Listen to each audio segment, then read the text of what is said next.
Hi butterflies, எல்லோரும் எப்படி இருக்கீங்க? நான் இப்போது எங்கள் அப்பாவோட ஊரில் இருக்கேன். என் தம்பியோட மேரேஜ் ஃபங்க்ஷனுக்கு வந்தோம்.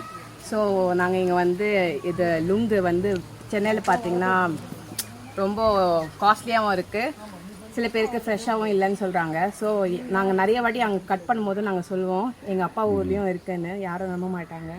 இங்கே பாருங்கள் எவ்வளோ இருக்குன்னு. இன்னும் சாப்பிட்டுட்டு அங்கே வர நாங்கள் போயிட்டு இளநீர் எடுக்க போகிறோம். ஸோ என்ன தான் நம்ம சென்னையில் போய் செட்டில் ஆனாலும் நம்ம கிராமம் மாதிரி வருமா? தேங்க்யூ. ஏறிச்சு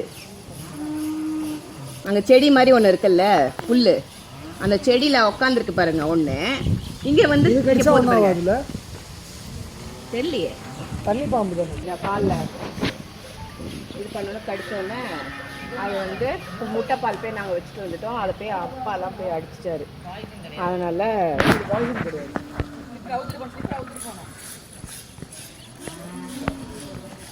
நிறைய இருக்கு, ஜாலியாக இருக்கு. அது பார்க்கும்போது நான் இதெல்லாம் பார்த்துட்டு இல்லைடா. இப்போ ரினி எப்படி எக்ஸைட் ஆகிடும், அதுதான். இங்கே பாரு, இங்கே பெருசு, அங்கே குட்டி.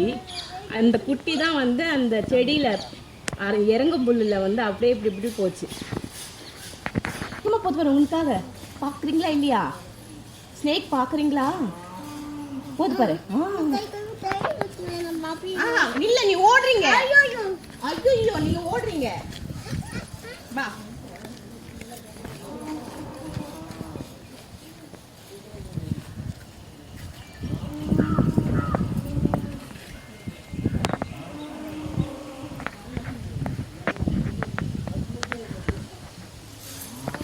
போயிடுச்சு.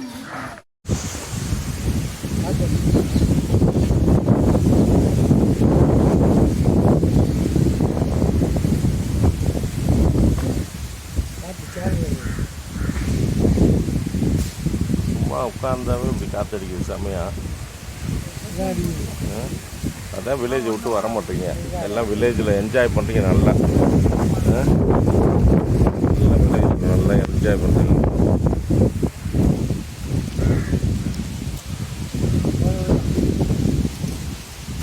வீடு குடிக்கிறது தெரியுது, நீங்கள் தான் தெரியுறீங்க.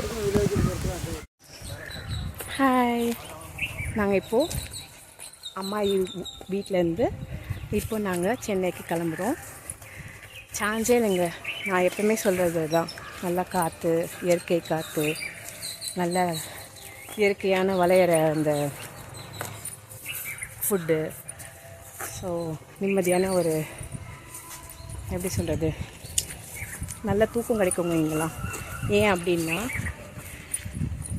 தனியாக நம்ம ஒரு வீடு மாதிரி இருந்ததுன்னா நம்ம பாட்டு ஜாலியாக கெஸ்ட் ஹவுஸ் மாதிரி இருந்து இந்த வயலில் கொஞ்ச நாள் என்ஜாய் பண்ணிவிட்டு அதுக்கப்புறம் நல்லா சாப்பிட்டுட்டு நல்லா ரிலாக்ஸ்டாக இருந்துட்டு அப்புறம் வீட்டுக்கு போகலாம்.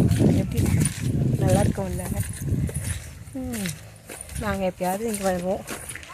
இன்றைக்கி ஃபங்க்ஷன்னால இங்கே வந்திருக்கோம். இதெல்லாமே அப்பாவோட தோட்டம் தான். பார்த்து எங்கள் ஹஸ்பண்ட் அங்கே கோயிங்